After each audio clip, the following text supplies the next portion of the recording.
Equilibrium के बाद अब हम जानेंगे एक्सेलरेटेड मोशन के बारे में।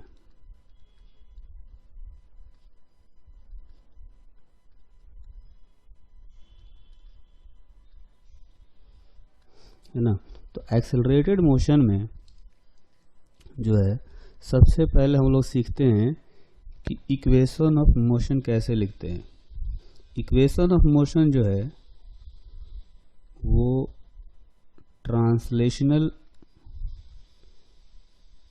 इक्वेशन भी होता है, जो हम लोग लॉज ऑफ मोशन में पढ़ते हैं।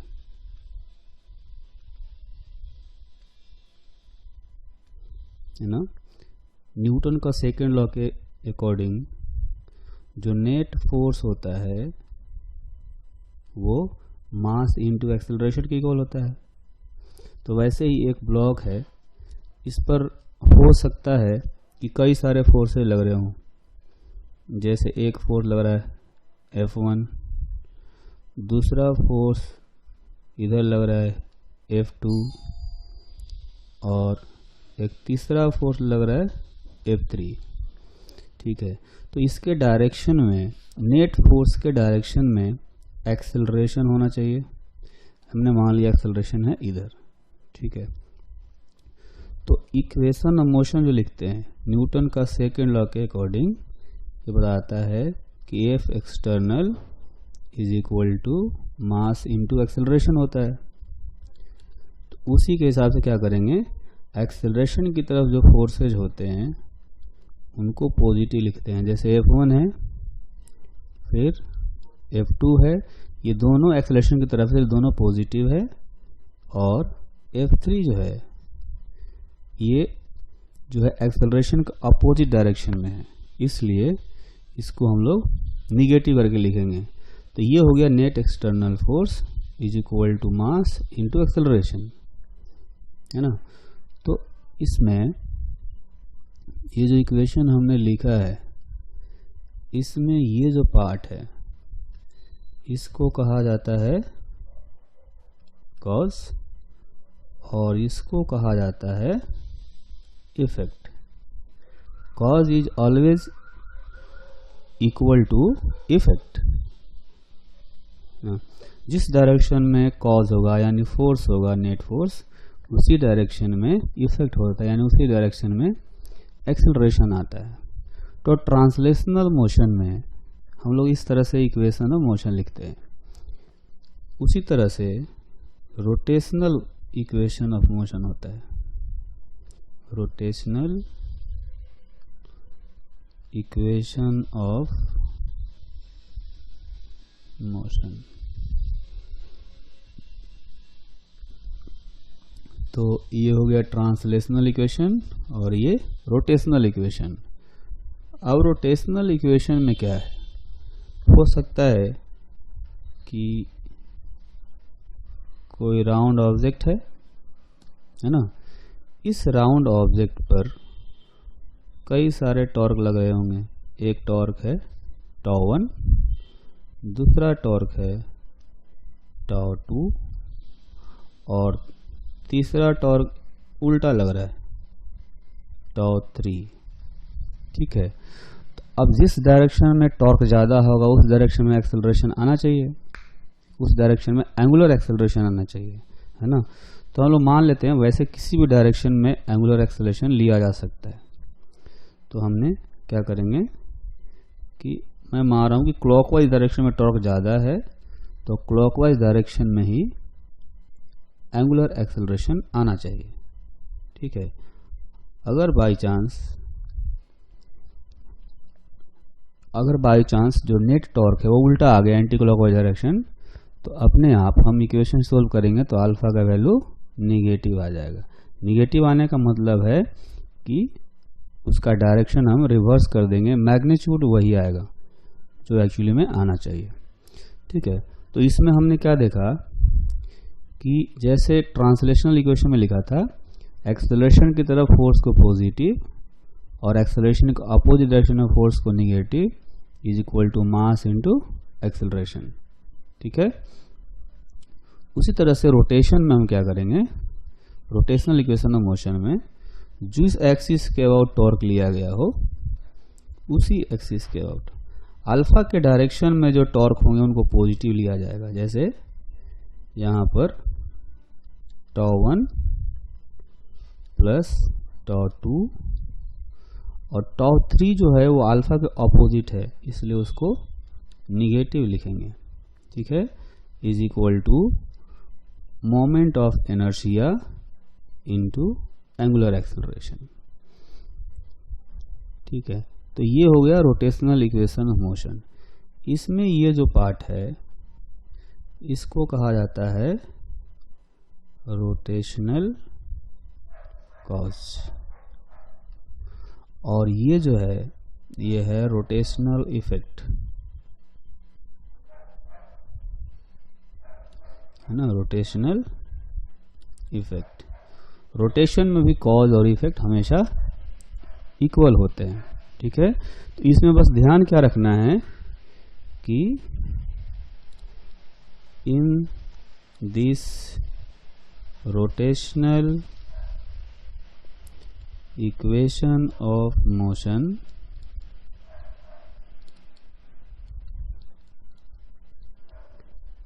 all the quantities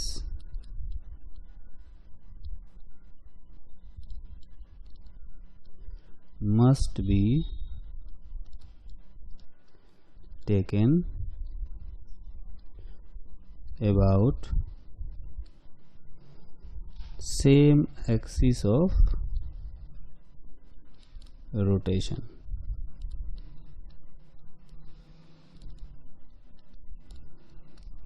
ठीक है, तो जैसे अगर हमने टॉर्क निकाला है सेंटर के अबाउट, तो मोमेंट ऑफ इनर्शिया भी सेंटर के अबाउट निकालेंगे और अल्फा जो आएगा वो भी सेंटर के अबाउट ही आएगा। तो हम ये दोनों तरीके का इक्वेशन जो है, ट्रांसलेशनल इक्वेशन हम लोग लॉज ऑफ मोशन में यूज किया करते थे, फ्रिक्शन में यूज किया करते थे, है ना, लेकिन उसका यूज रोटेशन में भी आएगा, क्योंकि रोटेशन में बॉडी जो है ट्रांसलेशन भी करता है और रोटेशन भी करता है। तो अगर ट्रांसलेशनल मोशन कर रहा होगा तो ये इक्वेशन लिखा जाएगा, और रोटेशनल इक्वेशन कर रहा होगा तो ये लिखा जाएगा, और अगर दोनों ही कर रहा होगा तो दोनों इक्वेशन लिखना पड़ेगा। ठीक है, अच्छा, तो अब हम लोग कुछ जानेंगे कि अगर बॉडी एक्सेलरेटेड हो तो एक्सेलरेटेड बॉडी का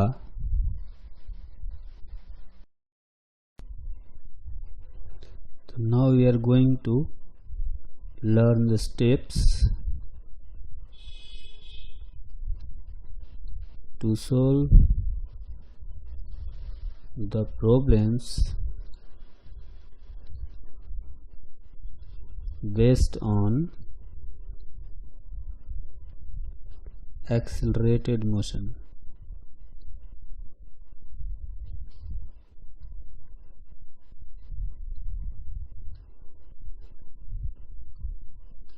तो फर्स्ट स्टेप होगा draw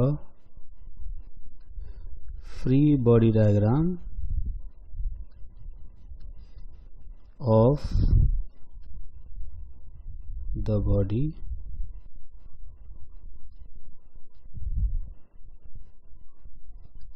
second step is resolve the forces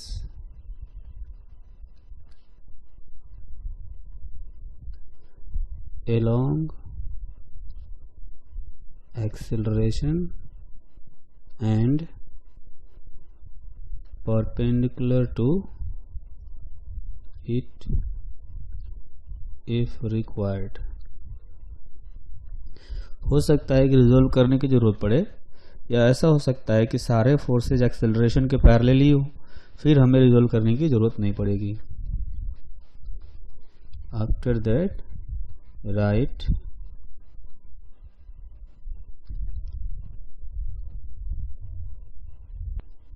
equation of motion. Equation of motion में हमें दोनों इक्वेशन ऑफ मोशन लिखना पड़ेगा, है ना। translational equation of motion if body has translational motion and rotational equation of motion if body has rotational equation of motion and both translational and rotational equation of motion if body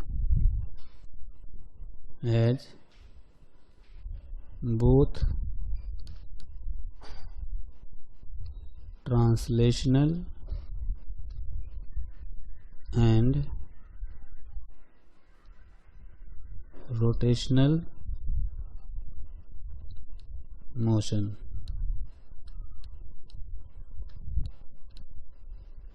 Apply constraint relations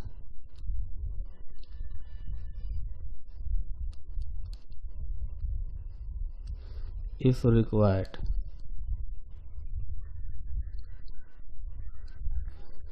And then solve all the equations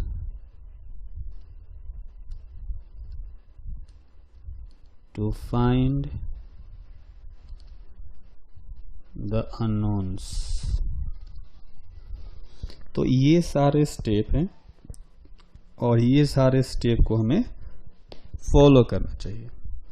तो ये सारे step को follow करता हुआ हम लोग क्या करेंगे, एक एग्जाम्पल करते हैं, है ना।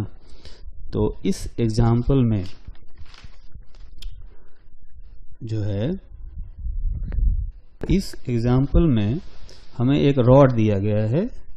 रॉड का एक एंड देखेंगे, जो लेफ्ट वाला एंड है, ये हिंज है, ये हिंज किया गया है और यहाँ पर एक स्ट्रिंग है। इस रॉड का मास है m और लेंथ है l, ठीक है।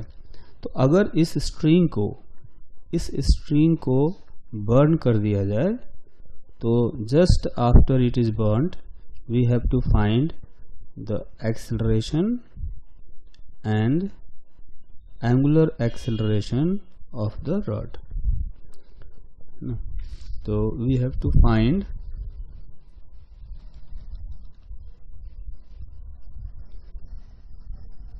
the angular acceleration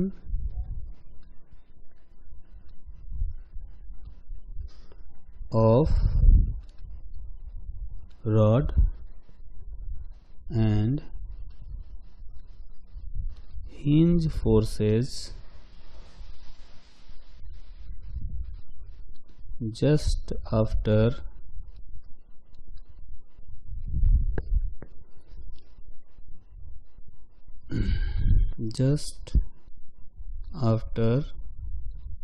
string is burnt। ठीक है। तो हम क्या करेंगे, सबसे पहला काम जो है, हमें जो बताया गया, पहला स्टेप बताया गया कि फ्री बॉडी डायग्राम बनाना है। तो फ्री बॉडी डायग्राम बनाते हैं। यहाँ पर इसका जो मिड पॉइंट है रॉड का, वहाँ से mg फोर्स लगेगा और स्ट्रिंग को काटते ही जो टेंशन है, इसमें टेंशन हो जाएगा 0। अच्छा, हिंज के पास दो फोर्सेज एक्ट कर सकते हैं और ये फोर्सेज जो हैं हिंज फोर्सेज, एक हो सकता है इधर की तरफ लग रहा हो रॉड के पैरेलल, इसको हम लोग मान लेते हैं कि NX है, और एक हिंज फोर्स वर्टिकल डायरेक्शन में लग सकता है, इसको हम लोग मान लेते हैं NY। ठीक है, तो सबसे पहले इसका रोटेशनल मोशन देखेंगे हम लोग, क्योंकि एक एंड जो है इसका हिंज किया हुआ है, तो हिंज किया हुआ है तो ये तो ट्रांसलेट कर नहीं सकता है ना, तो इसका रोटेशनल इक्वेशन ऑफ मोशन लिखेंगे। इस हिंज के अबाउट ये प्योर रोटेशनल मोशन करेगा, तो हिंज के अबाउट इसका pure rotational equation of motion लिखा जा सकता है। तो हम देख सकते हैं कि अगर mg फोर्स लगाया जाए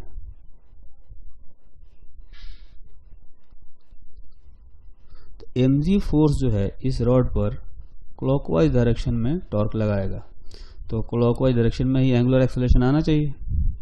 तो हम इसका इक्वेशन ऑफ मोशन लिखेंगे रोटेशनल वाला, तो उसके लिए क्या करेंगे, हिंज के अबाउट mg का जो टॉर्क आएगा वो आएगा mg into L/2 is equal to जो नॉर्मल फोर्सेज है, जो हिंज फोर्सेज है उनका टॉर्क जो है 0 हो जाएगा, तो सिर्फ एक ही फोर्स है mg जो कि टॉर्क लगाएगा, और वो जो होगा वो I इंटू अल्फा के इक्वल होना चाहिए, है ना। तो इसमें mg L/2 is equal to rod का मोमेंट ऑफ इनर्शिया हिंज के अबाउट यानी अपने वन एंड के अबाउट होता है ml²/3 और एंगुलर एक्सेलरेशन है अल्फा। तो इसमें से अल्फा का जो वैल्यू हम कैलकुलेट करेंगे वो आएगा 3g/2l ना, ये आ गया एंगुलर एक्सेलरेशन। अच्छा, अब इसमें क्या करेंगे कि एक बार फिर से डायग्राम बनाते हैं। तो सेंटर से इस पर नीचे की तरफ फोर्स लग रहा है mg, अच्छा यहाँ से ऊपर की तरफ फोर्स लग रहा है ny, और इसका जो एक्सेलरेशन है इसका एक्सेलरेशन डाउनवर्ड डायरेक्शन में होगा, इसका सेंटर ऑफ मास का एक्सेलरेशन जो है वो नीचे की तरफ होगा, और वो हो जाएगा सेंटर ऑफ मास का एक्सेलरेशन होगा अल्फा इंटू L/2, है ना। तो इस हिंज के अबाउट कहा जा सकता है ये जो सेंटर है ये कुछ इस तरह से सर्कुलर मोशन कर रहा होगा ऐसे, है ना। तो सर्कुलर मोशन कर रहा होगा, तो अगर एंगुलर एक्सेलरेशन पता हो तो टेंजेंशियल एक्सेलरेशन कितना होता है अल्फा इंटू r, और यहाँ पर r के जगह पर है L/2, क्योंकि ये डिस्टेंस जो है वो L/2 आएगा, है ना। तो सेंटर ऑफ मास का जो एक्सेलरेशन है वो आ गया अल्फा L/2। तो इसका ट्रांसलेशनल इक्वेशन ऑफ मोशन लिखेंगे,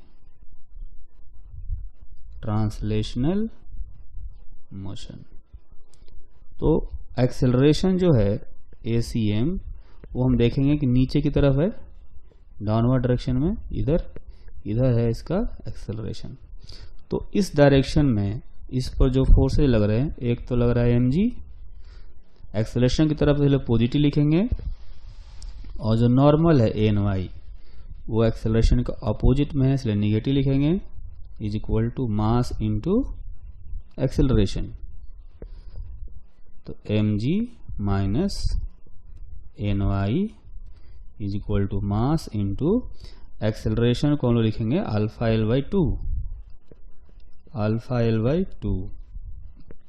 अल्फा का जो वैल्यू हमने यहाँ कैलकुलेट किया है उसको सब्स्टिट्यूट कर देंगे इसमें, तो ये हो जाएगा 3g/2l इंटू L/2। तो इसको और सिंप्लीफाई करें तो mg minus ny is equal to 3mg/4। तो इसका मतलब ये हुआ कि जो वाई डायरेक्शन में हिंज फोर्स है वो आ जाएगा mg/4, है ना। तो वाई डायरेक्शन में हिंज फोर्स आ गया mg/4, जबकि एक्स डायरेक्शन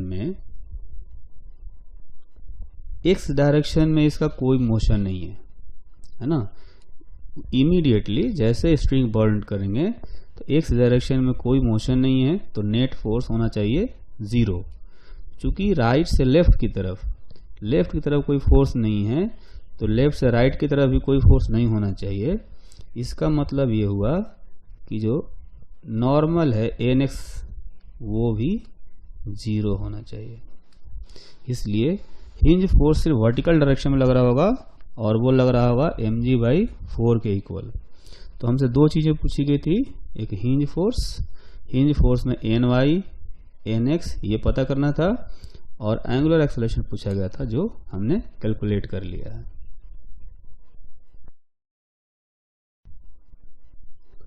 तो नेक्स्ट एग्जाम्पल में हम देख सकते हैं कि एक पुली है और इस पुली का जो एक्सिस है वो बिल्कुल फिक्स्ड है। ये एक रिजिड रॉड है और इस रिजिड रॉड से ये पुली अटैच्ड है और इस पर खूब सारा स्ट्रिंग जो है रैप किया हुआ है, और उस स्ट्रिंग से नीचे एक m मास का ब्लॉक अटैच्ड है ना। तो हमें इसमें पता करना है कि जो ब्लॉक है इस ब्लॉक का एक्सेलरेशन क्या होगा, है ना। इफ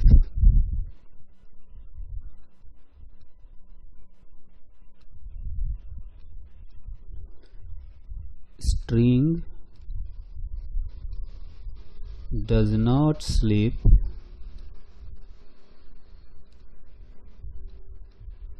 on pulley,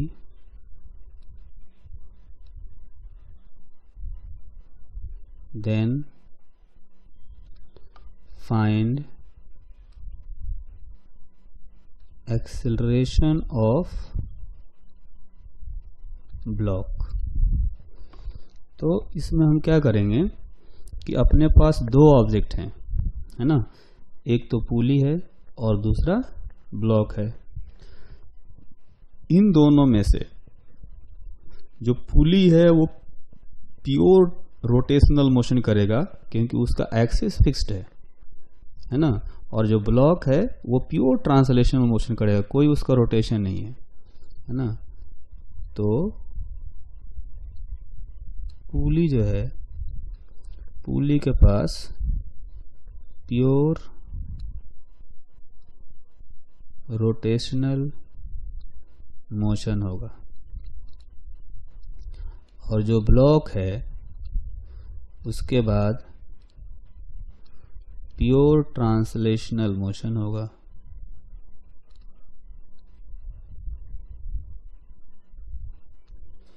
है ना।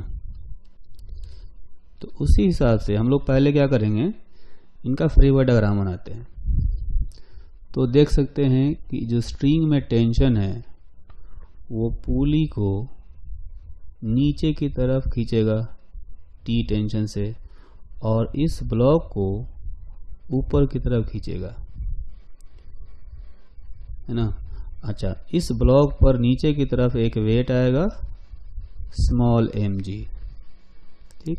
अच्छा, जो एक्सिल है पुली का वहां भी फोर्सेज लगेंगे, लेकिन वो हमारे अभी काम के नहीं, एक्सेलरेशन निकालने में उनका कोई कंट्रीब्यूशन नहीं है, इसलिए हम लोग फ्री बॉडी डायग्राम में उनको नहीं दिखाते हैं, ठीक है। तो सबसे पहले हम लोग क्या करेंगे कि पुली का रोटेशनल इक्वेशन ऑफ मोशन लिखते हैं। Rotational equation of motion of pulley. तो पुली में देखेंगे जो टेंशन है वो इसके एक्सिस के अबाउट क्लॉकवाइज टॉर्क लगाएगा, तो इसका एंगुलर एक्सेलरेशन जो है पुली का वो भी अल्फा क्लॉकवाइज होना चाहिए। तो इसका इक्वेशन लिखेंगे, जो टॉर्क होगा, टॉर्क इस पॉइंट के अबाउट देखेंगे, इसके एक्सिस के अबाउट टॉर्क लगाएगा T इंटू रेडियस R। तो टॉर्क हो जाएगा T into R is equal to pulley का moment of inertia into alpha. तो पुली का जो मोमेंट ऑफ इनर्शिया होगा ये हो जाएगा mr²/2 इंटू अल्फा। ठीक है, तो ये हो गया अपना पहला इक्वेशन। फिर हम क्या करेंगे, ब्लॉक का लिखेंगे। ब्लॉक का है ना, ब्लॉक के लिए लिखेंगे हम लोग ट्रांसलेशनल इक्वेशन ऑफ मोशन। तो ब्लॉक का जो एक्सेलरेशन है वो नीचे की तरफ होगा, मान लेते हैं ए एक्सेलरेशन है। तो ब्लॉक का ट्रांसलेशनल इक्वेशन ऑफ मोशन लिखेंगे। एक्सेलरेशन की तरफ जो फोर्स है mg उसको पॉजिटिव लिखेंगे, और एक्सेलरेशन के अपोजिट में जो फोर्स है टेंशन T है is equal to mass of block into acceleration. तो ये सेकंड इक्वेशन आ गया। ठीक, लेकिन अपने पास अननोन जो है वो 3 है ना, 3 अननोन है, जिसमें से एक तो है टेंशन, एक है अल्फा और एक है एक्सेलरेशन ए। तो 3 अननोन है, तो हमें इक्वेशन भी 3 चाहिए। तो उसके लिए क्या करेंगे, एक तीसरा इक्वेशन आएगा जो कांस्टेंट रिलेशन से आएगा। तो इसमें हम लोग कांस्टेंट रिलेशन यूज करेंगे। कांस्टेंट रिलेशन यहाँ पर क्या है कि स्ट्रिंग का लेंथ जो है वो कांस्टेंट रखना है हमें। ठीक है, तो कांस्टेंट रखेंगे तो यहाँ पर देखें तो स्ट्रिंग और पुली यहाँ पर कांटेक्ट में है इस पॉइंट पर। तो स्ट्रिंग का ये जो पॉइंट है, इस पॉइंट का एक्सेलरेशन नीचे की तरफ कितना होगा, अल्फा इंटू आर, है ना। स्ट्रिंग का या पुली का जो ये पॉइंट है उसका एक्सेलरेशन होगा अल्फा इंटू आर, है ना। तो यहाँ पर अगर फिगर बना के एक बार फिर से समझते हैं, जैसे ये अपना पुली है, तो पुली का ये जो पॉइंट है, इस पॉइंट का टेंजेंशियल एक्सेलरेशन होगा अल्फा इंटू आर। ठीक है, और साथ में ये स्ट्रिंग है ऐसे, तो स्ट्रिंग जो है स्लिप नहीं हो रहा है, इसके ऊपर स्लिप नहीं हो रहा। इसका मतलब पुली में और स्ट्रिंग के बीच में कोई रिलेटिव मोशन नहीं होगा, यानी स्ट्रिंग का भी जो एक्सेलरेशन होगा नीचे की तरफ वो भी अल्फा आर होगा। ठीक, अच्छा, नीचे जो ब्लॉक है, इस ब्लॉक का एक्सेलरेशन हमने माना है कि ए है। स्ट्रिंग का लेंथ तो कांस्टेंट रहता है, तो स्ट्रिंग का लेंथ कांस्टेंट रहने के लिए जरूरी है कि ए और अल्फा आर इक्वल हो, है ना, तभी ऐसा मोशन पॉसिबल है। तो कांस्टेंट रिलेशन यहाँ पर क्या आया कि a is equal to alpha r, ये आ गया थर्ड इक्वेशन। अब इनको हम लोग सोल्व करते हैं। ठीक है, तो इस तरह से जो फर्स्ट इक्वेशन है, by equation 1 and 3, T into R is equal to mr²/2। Third equation में से अल्फा का वैल्यू निकाल करके इसमें रख देंगे, तो ये आ जाएगा ma इंटू r/2। ठीक है, ये इसके इक्वल हो जाएगा, यानी T is equal to ma/2। Suppose ये है फोर्थ इक्वेशन, है ना। तो अब फोर्थ को और सेकंड को सोल्व करते हैं। By solving equation 2 and equation 4, तो उसमें है mg minus T is equal to ma, ये स्मॉल mg है। जो सेकंड इक्वेशन है इसमें स्मॉल mg है हर जगह, तो small mg minus T is equal to small ma। ठीक, तो mg माइनस टी के जगह पर हम लोग यहाँ से रखेंगे ये जो इक्वेशन है capital ma/2, capital M a by 2 is equal to small m a. Small m g is equal to capital M by 2 into small m into a. तो यहाँ से फाइनली ए का जो वैल्यू है वो आ जाएगा 2mg divided by 2m plus capital M. तो ये ब्लॉक का एक्सेलरेशन आ गया। और एक्सेलरेशन का वैल्यू अगर हम लोग इधर इक्वेशन 4 में रख देंगे तो टेंशन में निकाल सकते हैं।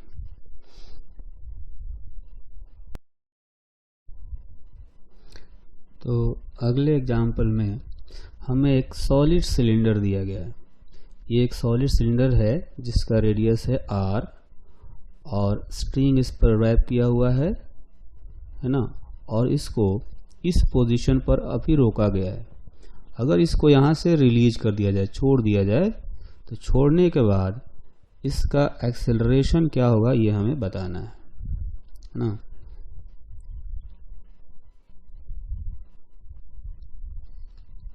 String is wrapped on solid cylinder.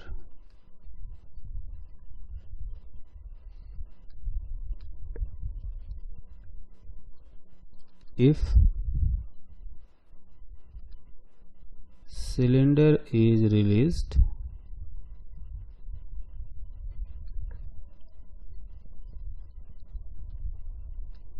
from rest, find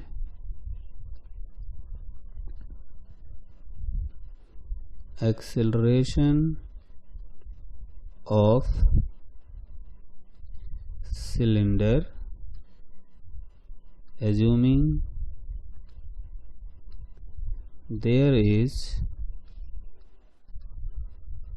no slipping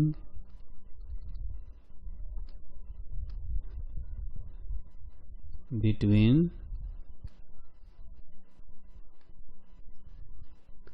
cylinder and string, है ना। तो इसके लिए हम लोग क्या करेंगे, सबसे पहले इसका फ्री बॉडी डायग्राम बनाते हैं। तो फ्री बॉडी डायग्राम में जो पहले फोर्स आएगा वो होना चाहिए एक तो mg वर्टिकली डाउनवर्ड डायरेक्शन में, तो ये हो गया mg, और इस स्ट्रिंग में टेंशन T आएगा अपवर्ड डायरेक्शन में, सिलेंडर पर अपवर्ड डायरेक्शन में टेंशन आएगा। तो अगर सिलेंडर का जो एक्सिस है, जो सेंटर है, उसके अबाउट देखें तो टॉर्क जो लगेगा टेंशन का वो क्लॉकवाइज लगेगा, और इसलिए इसका एंगुलर एक्सेलरेशन जो है वो भी क्लॉकवाइज आना चाहिए। और इसका जो लीनियर एक्सेलरेशन होगा, इसका जो सेंटर ऑफ मास का एक्सेलरेशन होगा वो होगा नीचे की तरफ a। ठीक है। तो ये एक ऐसा ऑब्जेक्ट है जो ट्रांसलेशनल मोशन और रोटेशनल मोशन दोनों कर रहा है ना। तो ये कहा जा सकता है solid cylinder will have both rotational and translational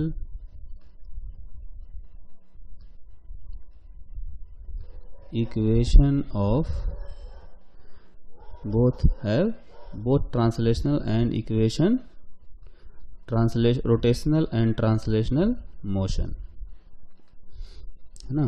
तो सिलेंडर के पास रोटेशनल और ट्रांसलेशनल दोनों मोशन होगा, और इसलिए हमें इसका रोटेशनल और ट्रांसलेशनल दोनों इक्वेशन लिखना पड़ेगा।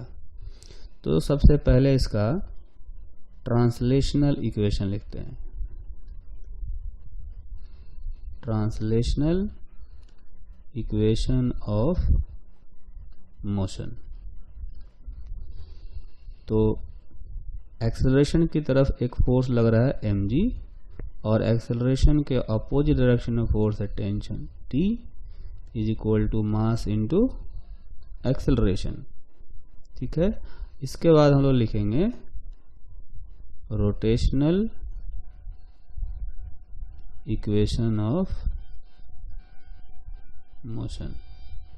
तो रोटेशनल इक्वेशन लिखेंगे, इसका सेंटर ऑफ मास जो है सिलेंडर का जो एक्सिस है बीच वाला, इसी को हम लोग एक्सिस मान कर देखें तो mg का टॉर्क तो 0 होगा, mg का टॉर्क 0 होगा, लेकिन टेंशन का टॉर्क आएगा कितना, T और परपेंडिकुलर डिस्टेंस रेडियस r के equal.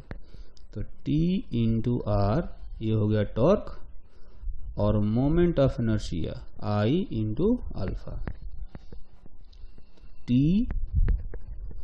Into R moment of inertia हो जाएगा, सॉलिड सिलेंडर का मोमेंट इनर्शिया होता है mr²/2 इंटू अल्फा। ठीक है, तो ये आ गया अपने पास सेकंड इक्वेशन, है ना। अच्छा, अभी अपने पास कुल मिलाकर के 3 अननोन आ गए। 3 अननोन में एक है T, एक एक्सेलरेशन A और एक एंगुलर एक्सेलरेशन अल्फा, और इक्वेशन आए 2। तो तीसरा इक्वेशन हम लोग फिर से कॉन्स्ट्रेंट रिलेशन से निकालेंगे। तो कॉन्स्ट्रेंट रिलेशन जो होगा वो ये है कि यहाँ पर इस पॉइंट पर हम देखेंगे, यहाँ पर है ना, तो इस पॉइंट पर स्ट्रिंग और सिलेंडर के बीच में कोई स्लिपिंग नहीं है, तो A is equal to alpha R होगा। फिर ये तीनों इक्वेशन को सोल्व करेंगे by solving all 3 equation 1, 2 and 3, we will get A is equal to 2g/3। ये एक्सेलरेशन आ जाएगा यहाँ पर। तो नेक्स्ट एग्जाम्पल में हम देखेंगे कि इसमें एक पुली दिया गया है, एक पुली है, और दूसरा जो है ये है सॉलिड सिलेंडर, है ना, दूसरा सॉलिड सिलेंडर है। तो हमें इस क्वेश्चन में सॉलिड सिलेंडर का एक्सेलरेशन फाइंड करना है। We have to find the acceleration of solid cylinder if it is released from rest, है ना। तो इसमें हम क्या करेंगे कि दोनों का फ्री बॉडी डायग्राम बनाते हैं। तो जो सॉलिड सिलेंडर है इस पर नीचे की तरफ आएगा इसका वेट mg, है ना। इसमें ध्यान देने वाली बात है कि इस सिलेंडर का मास m दिया है और पुली का मास है 2m, है ना, और सिलेंडर का रेडियस है r और पुली का रेडियस है 2r। ठीक, अच्छा, जो स्ट्रिंग में टेंशन आएगा तो पुली पर वो टेंशन लगेगा नीचे की तरफ, और इस सॉलिड सिलेंडर पर यही टेंशन लगेगा ऊपर की तरफ। तो पुली का सिर्फ प्योर रोटेशनल मोशन होगा, और जो सॉलिड सिलेंडर है वो रोटेशनल मोशन और ट्रांसलेशनल मोशन दोनों मोशन करेगा, है ना। तो हम अभी दोनों का इक्वेशन ऑफ मोशन लिखते हैं। Rotational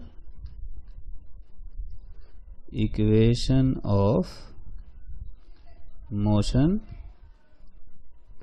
of pulley.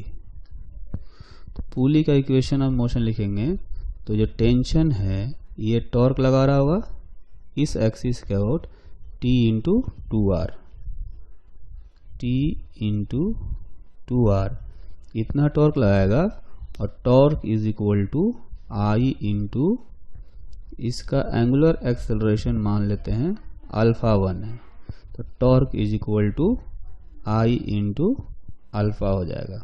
तो इसका मोमेंट ऑफ इनर्शिया लिखेंगे इसका मास इंटू इसका रेडियस का square divide by 2, moment of inertia हो गया इंटू अल्फा 1, एक इक्वेशन आया। ठीक, अच्छा उसके बाद हम लिखेंगे rotational equation of motion of solid cylinder. Solid cylinder का रोटेशनल इक्वेशन ऑफ मोशन लिखेंगे तो देख सकते हैं कि जो इसका जो एक्सिस ऑफ सिमेट्री है इसके about tension force clockwise direction में टॉर्क लगाएगा, तो इसका जो एंगुलर एक्सेलरेशन आएगा वो क्लॉकवाइज डायरेक्शन में मान लेते हैं अल्फा 2। तो इसका टॉर्क आएगा कितना, T इंटू ये परपेंडिकुलर डिस्टेंस एक्सिस है R, तो T into R is equal to इसका moment of inertia solid cylinder का mr square by 2 into alpha 2। तो ये आ गया इसका रोटेशनल इक्वेशन ऑफ मोशन। इसी तरह से चूंकि सॉलिड सिलेंडर ट्रांसलेशनल मोशन भी करेगा इसलिए उसका ट्रांसलेशनल इक्वेशन ऑफ मोशन लिखेंगे, मोशन ऑफ सॉलिड सिलेंडर। ठीक है, तो इसका देखेंगे कि जो सिलेंडर है इसका एक्सेलरेशन नीचे की तरफ ए होना चाहिए। तो अगर एक्सेलरेशन ए नीचे की तरफ है तो एक्सेलरेशन की तरफ एक ही फोर्स लग रहा है mg, और एक्सेलरेशन के अपोजिट डायरेक्शन में ये टेंशन लग रहा है T is equal to mass into acceleration, है ना। तो ये जो है ये कुल मिलाकर के थर्ड इक्वेशन आ गया। ठीक है, तो अपने पास जो अननोन है वो अननोन है कुल मिलाकर के 4। कैसे, एक है टेंशन T, एक अल्फा 1, एक अल्फा 2 और एक एक्सेलरेशन। तो हमें 3 इक्वेशन मिल गए, एक फोर्थ इक्वेशन चाहिए जो कि कॉन्स्ट्रेंट रिलेशन से आएगा, है ना। तो कॉन्स्ट्रेंट रिलेशन इसमें कैसे आएगा वो हम देखते हैं ऐसे कि जैसे अभी हमने ऊपर वाला इक्वेशन किया था, तो ऊपर वाले क्वेश्चन में अल्फा और ए में क्या रिलेशन था, a is equal to alpha r, है ना। तो वैसे यहां पर देखेंगे कि ये जो सिलेंडर है, ये सिलेंडर इस तरह से स्ट्रिंग से ऐसे अटैच्ड है ना।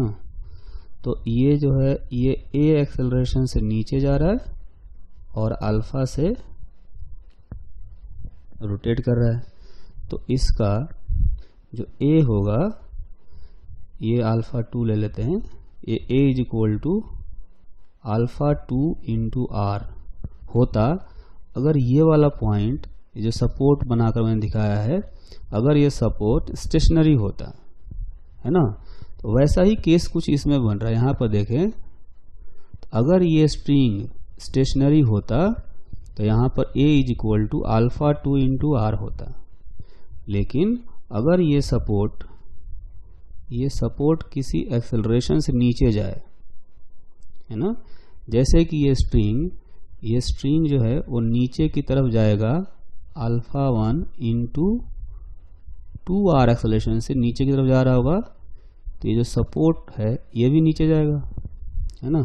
तो वैसे ही ये सपोर्ट नीचे जा रहा है, कह सकते हैं अल्फा 1 इंटू 2r से। तो जो एक्सेलरेशन ए है वो अल्फा 2r होता तब जब ये सपोर्ट नहीं चल रहा होता। लेकिन सपोर्ट अगर जा रहा है नीचे तो ये वाला भी इसमें ऐड होना चाहिए। तो इसमें क्या हो जाएगा प्लस अल्फा 1 इंटू आर। तो इस तरह से कर सकते हैं कि जो एक्सेलरेशन ए होगा वो आएगा alpha 2r plus alpha 1 into 2r, है ना। तो यहाँ पर ध्यान रखेंगे a is equal to alpha 2r plus alpha 1 into 2r, ये 2r है, ठीक। तो ये हो गया अपना फोर्थ इक्वेशन। अब ये चारों इक्वेशन को हम लोग सोल्व करेंगे। सोल्विंग ऑल द इक्वेशंस, है ना, 1 2 3 और 4। तो ये चारों इक्वेशन को सोल्व करके हम लोग a का वैल्यू निकाल सकते हैं। इनको सोल्व करके फाइनली हम निकाल सकते हैं कि a का जो वैल्यू आएगा वो आ जाएगा 3g/4 मीटर पर second square.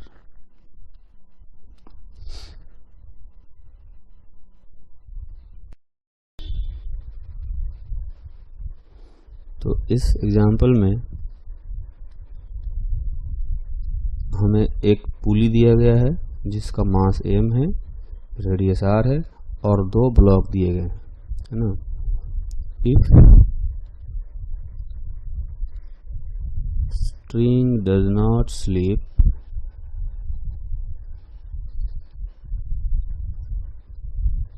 On pulley,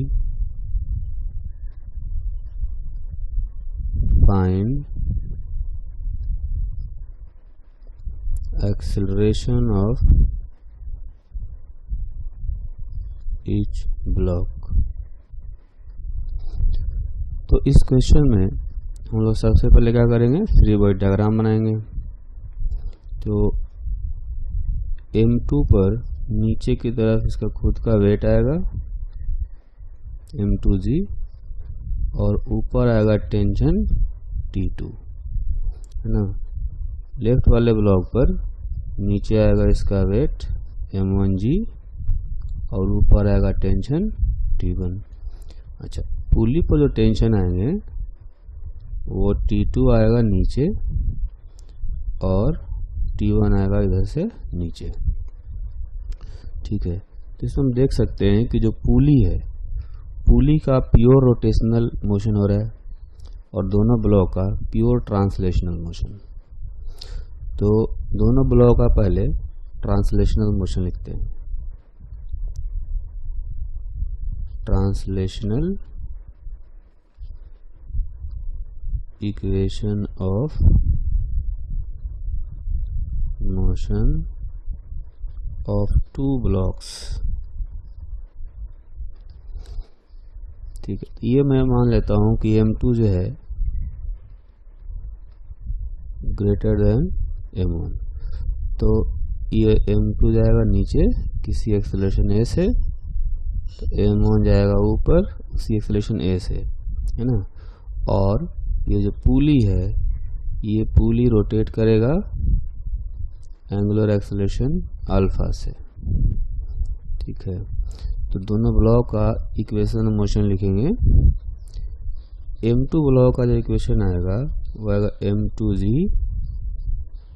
minus T2 is equal to m2a। अच्छा, m1 ब्लॉक आएगा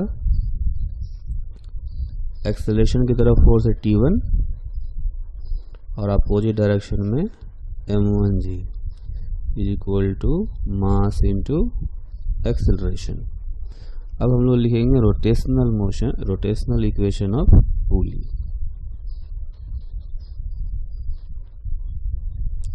rotational equation of motion of pulley.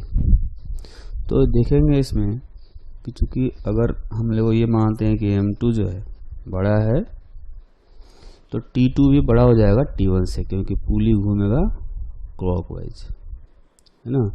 तो क्लॉकवाइज डायरेक्शन में जो टॉर्क T2 का आएगा वो ज़्यादा आएगा।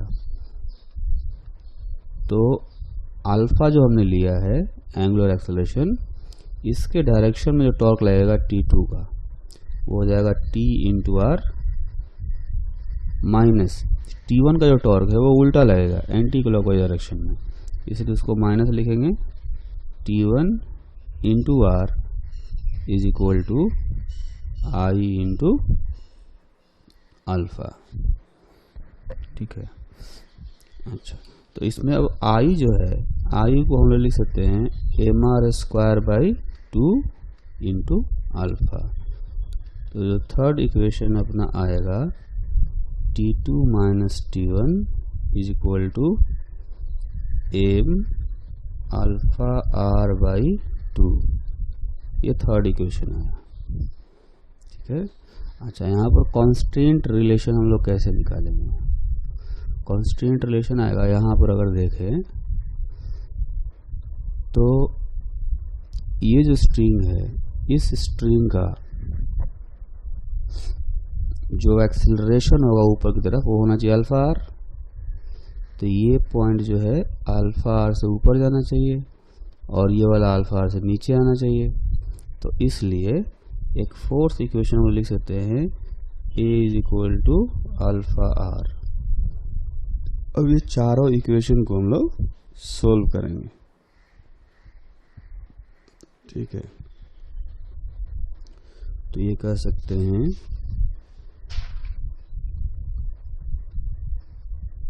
बाय सॉल्विंग ऑल 3 equations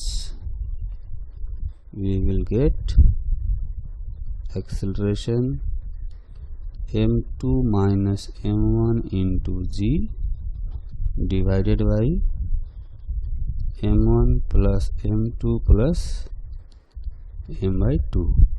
तो ये आ जाएगा दोनों ब्लॉक्स का एक्सेलरेशन। अब इसमें हमें ये ध्यान देना है कि हमने यहाँ पर टेंशन जो है वो 2 डिफरेंट टेंशन लिए थे, जबकि स्ट्रिंग एक ही है। कारण ये है कि यहाँ पर पुली जो है, पुली और स्ट्रिंग के बीच में फ्रिक्शन होगा यहाँ पर, है ना, और वो स्लिप नहीं कर रहा होगा, इसीलिए टेंशन दोनों साइड में डिफरेंट आएगा। अगर दोनों साइड में टेंशन इक्वल होता तो पुली घूमेगा ही नहीं, है ना। पुली तभी घूम पाएगा जब दोनों तरफ टेंशन इक्वल आ जाए।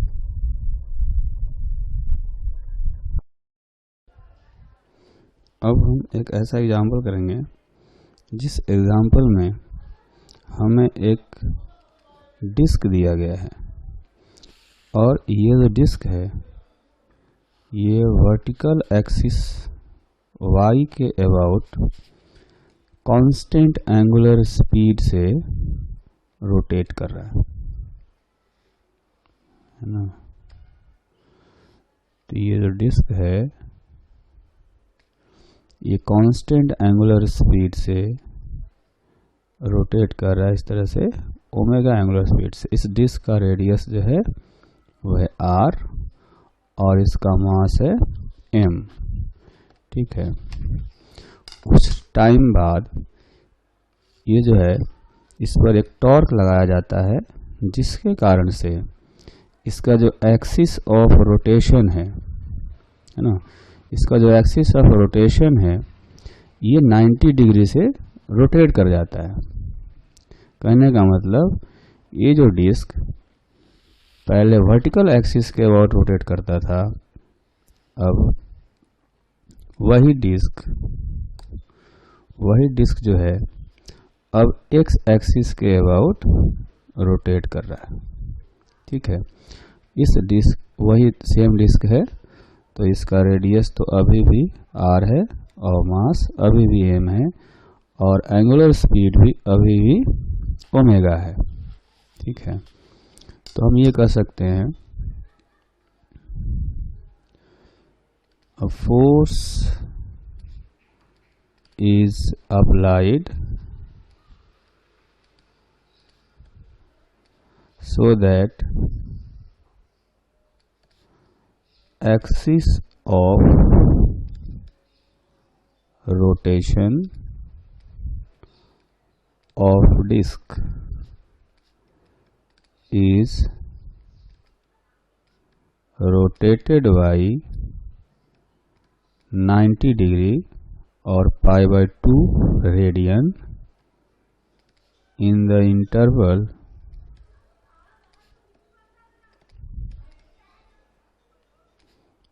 of delta t.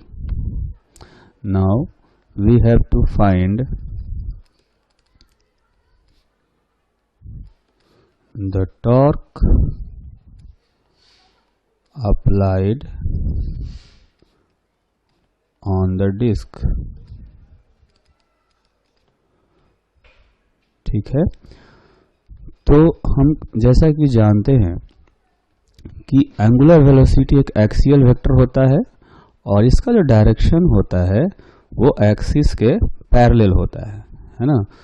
तो हम कह सकते हैं कि इनिशियल एंगुलर वेलोसिटी जो है वो है ओमेगा जे कैप और फाइनल एंगुलर वेलोसिटी जो होगा वो होगा ओमेगा आई कैप, है ना। तो जो एंगुलर एक्सेलरेशन होगा, एंगुलर एक्सेलरेशन, इसको हम लोग लिख सकते हैं omega final minus omega initial divided by delta t. ठीक है, ये ओमेगा फाइनल ओमेगा इनिशियल ये वेक्टर क्वांटिटीज हैं, तो इनको लिख सकते हैं ओमेगा फाइनल है ओमेगा आई कैप माइनस ओमेगा इनिशियल है omega J cap divided by delta t. और हम जानते हैं कि जो टॉर्क होता है वो होता है moment of inertia into angular acceleration. तो डिस्क के लिए मोमेंट ऑफ इनर्शिया लिखेंगे हमारे स्क्वायर बाई 2 और अल्फा के जगह पर रखेंगे omega I cap omega J cap by delta T. तो इस तरह से जो टॉर्क है ये एक वेक्टर क्वांटिटी आएगा जिसका वैल्यू होगा M R square by 2 delta T into omega I cap minus omega J cap, है ना। तो ये एग्जाम्पल है जिसमें कि सिर्फ एक्सिस को रोटेट किया गया है ना, कोई एंगुलर स्पीड चेंज नहीं किया गया। इसका मतलब है कि सिर्फ इसका डायरेक्शन चेंज किया गया एंगुलर वेलोसिटी का, और एंगुलर वेलोसिटी का डायरेक्शन चेंज करने में भी टॉर्क लगाया गया होगा। तो फाइनल आंसर ये होगा। तो अब हम एक एग्जाम्पल करेंगे। इस एग्जाम्पल में हमें एक डिस्क दिया गया है ना। ये जो डिस्क है ये ओमेगा नॉट वेलोसिटी से रोटेट कर रहा है और इसको धीरे से हमने ग्राउंड सरफेस पर रख दिया, है ना। तो इस पर क्या होगा, फ्रिक्शन एक रिटार्डेशन प्रोड्यूस करेगा इसके लिए, और जो कि धीरे धीरे इसकी एंगुलर वेलोसिटी को कम कर देगा। तो हमें पता करना होगा कि कितने टाइम बाद इसकी एंगुलर वेलोसिटी पहले से हाफ हो जाएगी, है ना। The question is a disk is rotating with angular velocity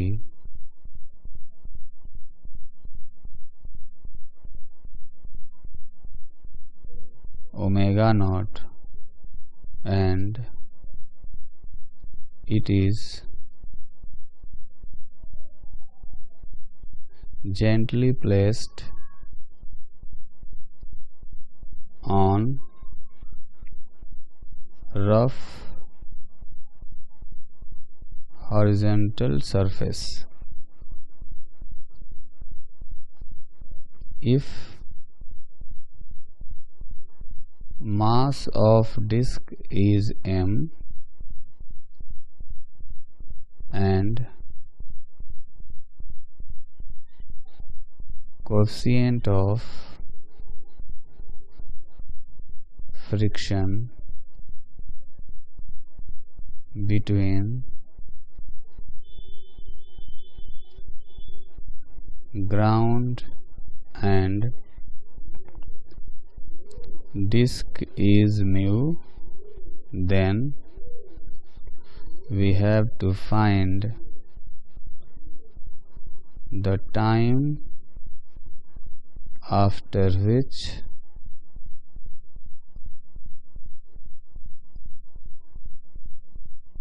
the angular velocity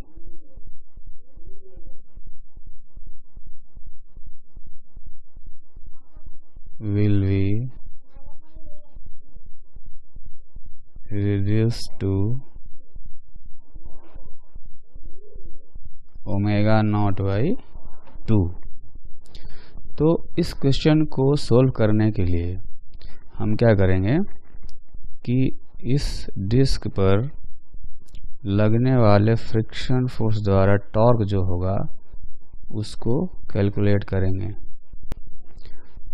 तो इस डिस्क पर फ्रिक्शन फोर्स द्वारा जो टॉर्क लगेगा उसको कैलकुलेट करने के लिए हम लोग क्या करेंगे, एक एलिमेंटल रिंग लेते हैं, है ना, x रेडियस का और dx थिकनेस का एक रिंग लेते हैं, है ना। तो इसका जो थिकनेस है वो है dx। इस एलिमेंटल रिंग को लेने का कारण ये है कि जो फ्रिक्शन फोर्स होगा वो डिस्क के हर डिफरेंट पॉइंट पर लग रहा होगा और हर पॉइंट पर लगने वाले फ्रिक्शन फोर्स का जो टॉर्क है वो डिफरेंट आएगा। तो हमें इसलिए इंटीग्रेशन करना पड़ेगा। तो क्या करेंगे कि सबसे पहले हम लोग इस डिस्क में जो हमने रिंग लिया है उस रिंग का मास निकालते हैं। तो ये जो रिंग है पहले इसको अगर सीधा करा जाए तो इसका जो सरकमफेरेंस होगा वो हो जाएगा 2πx और इसका थिकनेस आएगा dx। ठीक, तो इस एलिमेंटल रिंग का जो मास होगा उसको हम लिख सकते हैं सिग्मा, मतलब सरफेस डेंसिटी इंटू इस रिंग का एरिया। रिंग का एरिया यहाँ से कैलकुलेट कर सकते हैं, वो आएगा लेंथ 2πx इंटू dx। ठीक, ये तो मास हो गया। अब ये मास है तो इस एलिमेंटल रिंग पर फ्रिक्शन फोर्स कितना लगेगा, friction force on elemental ring, ये जो फ्रिक्शन फोर्स होगा वो हो जाएगा म्यू इंटू मास इंटू जी। mg क्या है, ये एक्चुअली में नॉर्मल फोर्स है। इस रिंग पर जो नॉर्मल फोर्स आएगा वो उसका वेट dmg के इक्वल आएगा और नॉर्मल इंटू म्यू करेंगे तो काइनेटिक फ्रिक्शन का वैल्यू आएगा। इसके बाद हम क्या करेंगे, अब इस रिंग पर जो टॉर्क लग रहा होगा फ्रिक्शन फोर्स का उसको कैलकुलेट करेंगे। तो उसके लिए हम जानते हैं कि चूंकि ये जो डिस्क है वो ओमेगा नॉट एंगुलर वेलोसिटी से क्लॉकवाइज डायरेक्शन में रोटेट कर रहा है, तो फ्रिक्शन फोर्स जो है इस रिंग पर टेंजेंशियली एंटी क्लॉकवाइज डायरेक्शन में इस तरह से ये एक्ट करेगा। तो इस टॉर्क को हमें कैलकुलेट करना है। तो torque is equal to D tau is equal to friction force into x.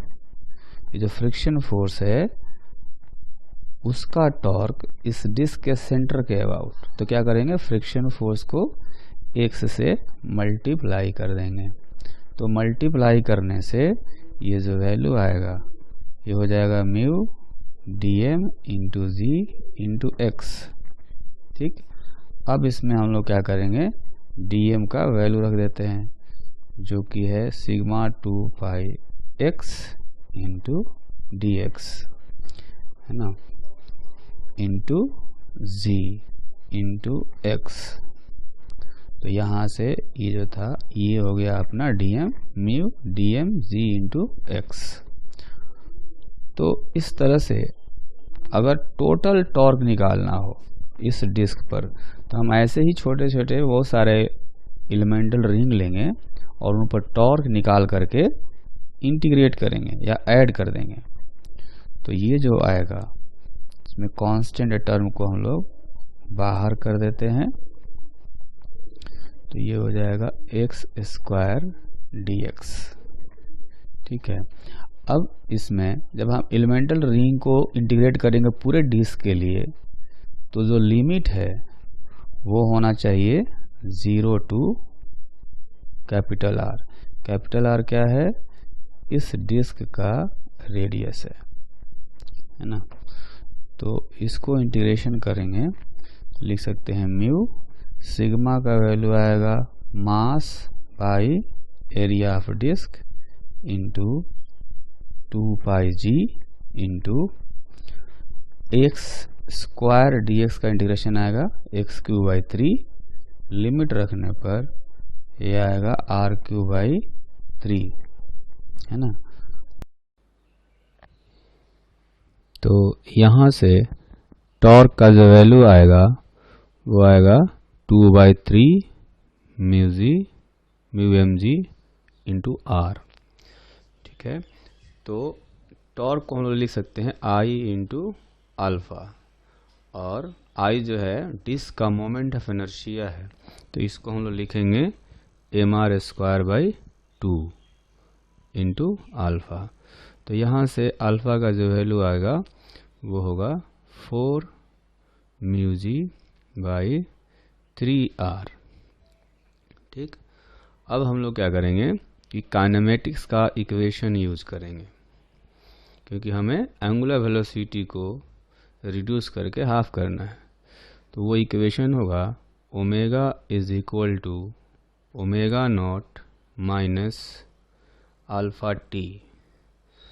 ठीक है, तो एंगुलर वेलोसिटी को हमें रिड्यूस करके आधा करना है, तो फाइनल एंगुलर वेलोसिटी रखेंगे omega naught by 2, initial angular velocity omega naught minus alpha का वैल्यू रखेंगे 4 mu G by 3r into T. ठीक, अब यहाँ से हम t का वैल्यू कैलकुलेट करेंगे, जो कि आएगा 3 omega naught r by 8 mu g. तो इतने टाइम बाद एंगुलर वेलोसिटी आधा रिड्यूस हो जाएगा।